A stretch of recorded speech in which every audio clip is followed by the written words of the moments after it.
Hai semua, Assalamualaikum, selamat petang. Memandangkan masih ramai sangat yang minta resepi bepang bihun by Cik Su, walaupun sebenarnya saya dah share banyak sangat dah video-video saya share, tapi tak apa, jom kita buat lagi. Untuk bepang bihun by Cik Su, untuk air gula kita menggunakan 4 bahan yang wajib. Yang pertama, gula 450 gram. Tapi kalau korang tak ada penimbang, korang just guna cawan, lebih kurang cawan macam saya pakai ni.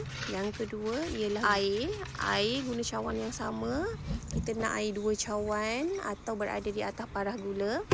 Yang ketiga, asam jawa sejumput. Asam jawa ni untuk balancekan rasa bepang kita, biar dia tak manis lentir. Dan bahan yang keempat ialah pewarna makanan. Nak pekat letak lebih, tak nak pekat letak sikit. Okey, untuk bihun kita menggunakan satu paket bihun berat 400 ke 500 gram, ikut pada brand yang korang guna. Untuk brand sebenarnya tak kisah brand apa pun boleh, tapi pastikan dia adalah bihun beras. Goreng dia di atas minyak yang sangat-sangat panas dan api besar. Kejadian dia korang boleh tengok, elok kembang jadi kan. So pastikan minyak tu sangat panas. Tak nak apa orang kata, tak nak panas manja, wajib panas. Korang boleh tengok sampai berasap macam tu.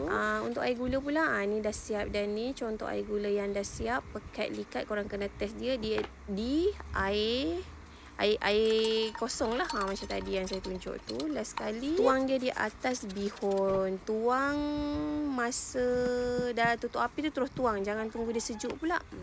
Last sekali korang tekap lah dalam acuan. Tak ada acuan macam saya ni, pakai je apa yang ada. Dulang pun boleh, tray oven pun boleh.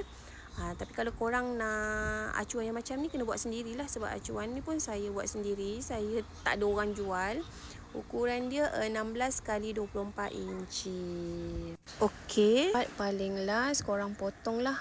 Wajib pakai pembaris untuk dapatkan hasil yang kemas dan cantik. So untuk hari ini itu saja sharing saya. Semoga bermanfaat dan selamat mencuba. Bye. Assalamualaikum.